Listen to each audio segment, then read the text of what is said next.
à certaines circonstances de la vie, certaines paroles n'ont de résonance que pour ceux qui ont une maîtrise parfaite. Pour le commun des mortels, cela n'a aucun sens parfois.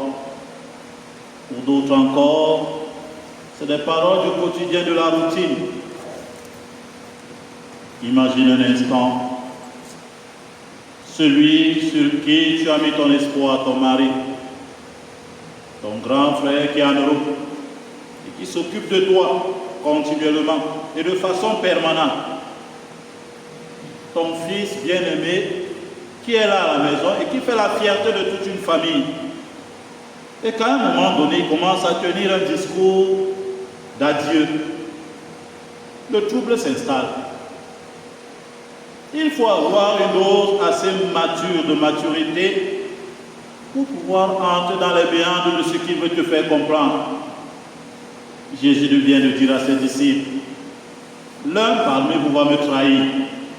Et il a indexé Judas. Il allait plus loin. Il dit à Pierre, celui à qui il a dit, tu es Pierre, sur cette pierre je bâtirai mon église. Le coq n'aura pas chanté 3 fois que tu m'auras relié. À un moment donné, les disciples sont épris dans leur intérieur. Le texte dit, ils sont bouleversés, non. Ils arrivent même à perdre la foi. Mais le type-ci, depuis 3 ans, nous a-t-il trompés? Nous a-t-il menti? Que deviendrons-nous sans lui? Alors les disciples commencent à poser des questions du quotidien de la vie. Tu vas où? Question normale. Puisque mon espoir en toi, tu vas où? Mon frère, laisse. Toi, t'as pas. Montre-nous le Père, cela nous suffit. Toi, montre-nous la direction de notre objectif final. Si tu veux raconter tes inepties, continue. Moi,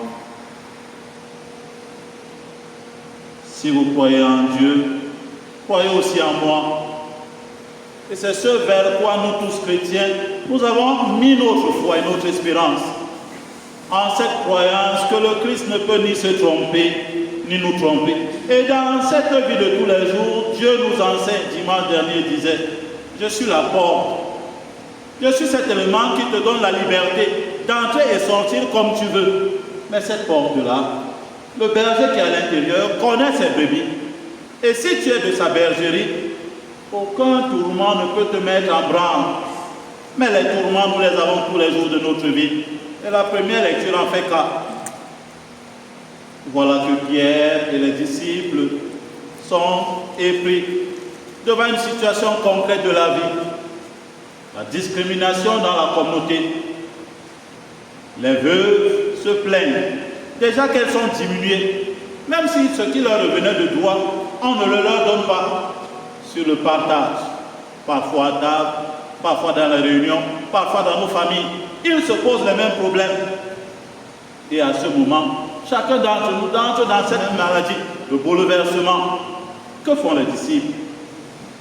Il y a une orientation que le chrétien ne doit pas perdre de vue.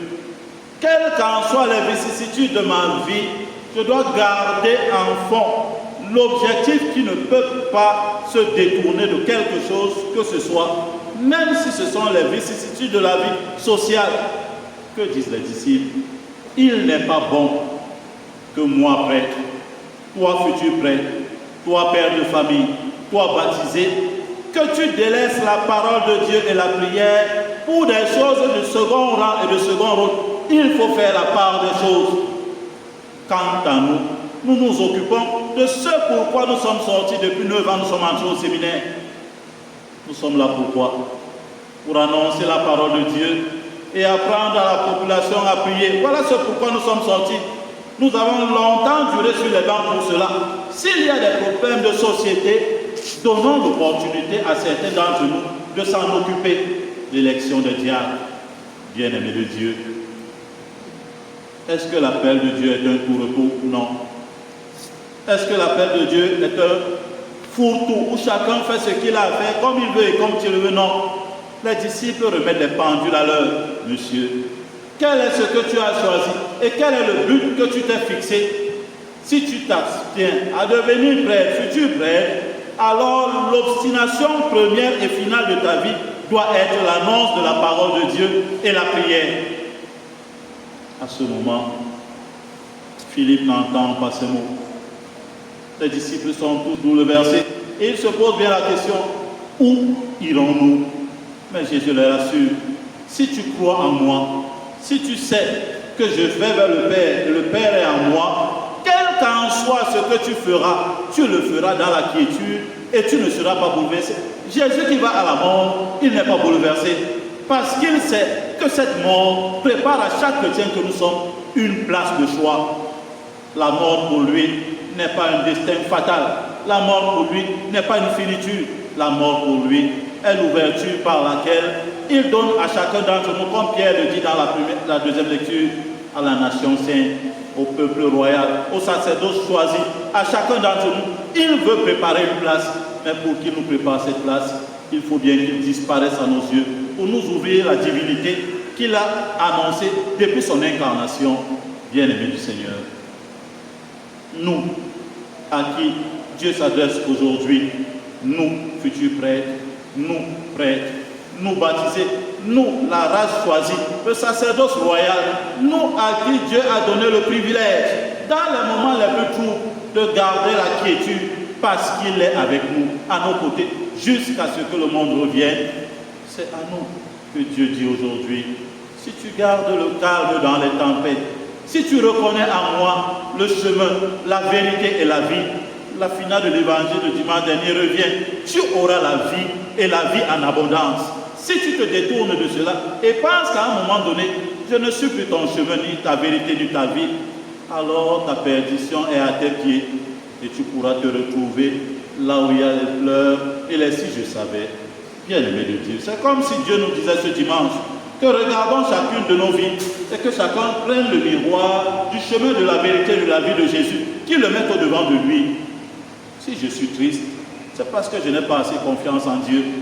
Si je suis triste, c'est parce que le Père et Jésus-Christ ne sont pas pour moi l'objectif final. C'est parce que je me suis approché au partage des biens de la terre, aux petites pauses et aux petits titres de la vie. À ce moment-là, quel qu'en soit ce que tu demandes au Seigneur, tu n'obtiens rien et tu déranges les prêtres.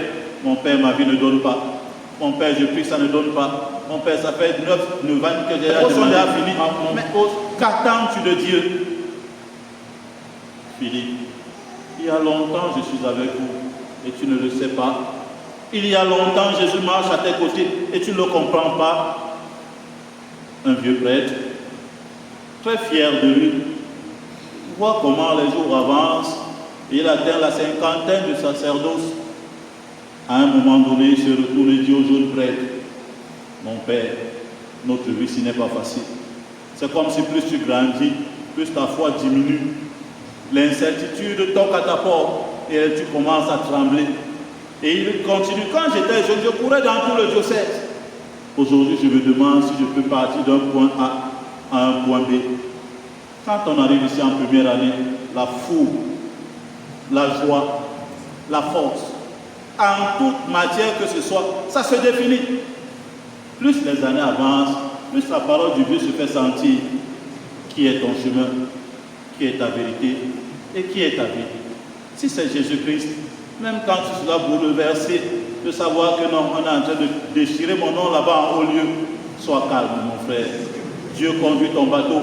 Quand tu sauras que voici mes enfants, je ne sais pas comment joindre les deux bouts. Si tu as mis ta foi en Dieu et tu sais qu'il est allé te chercher une demeure éternelle auprès de son Père, pourquoi être bouleversé?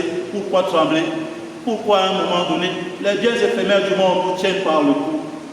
Que chacun d'entre nous fasse son mea culpa, bien-aimé de Dieu. Dieu dit à ses disciples, ne soyez pas bouleversés. Vous le savez, je suis vainqueur du monde. Et nous l'avons célébré à la Pâque. Bientôt ce sera l'ascension. Nous allons chanter son élévation. Elle se situe à nos bouches, sur notre cœur ou dans notre cerveau. Il faudrait bien que du bouleversement de ce dimanche, que nous puissions atteindre cette foi inébranlable, qui fasse dire à chacun d'entre nous, je suis quand même un sacerdoce royal. Un sacerdoce royal, ça ne se piétine pas dans la boue, ça ne se plie pas devant les biens de ce monde, ça ne se met pas à genoux devant les grands de ce monde, parce que je sais que Dieu qui m'appelle, il m'appelle des ténèbres à son admirable lumière, de bassesse vers la hauteur éternelle, et jamais l'inverse. Confiant de cela, demandons la grâce de l'Esprit Saint pour que chacun d'entre nous essaie de revoir sa vie. Là où tu es fatigué, dis-toi que Dieu est là et il te tient la main pour te mener vers le Père. Si tu as perdu cette foi, prie, mon frère. Prie amèrement au cours de cette Eucharistie pour que l'Esprit Saint te vienne en aide, pour qu'au soir de l'Ascension, toi aussi tu puisses entrer de l'humanité à la divinité. Loué soit Jésus-Christ.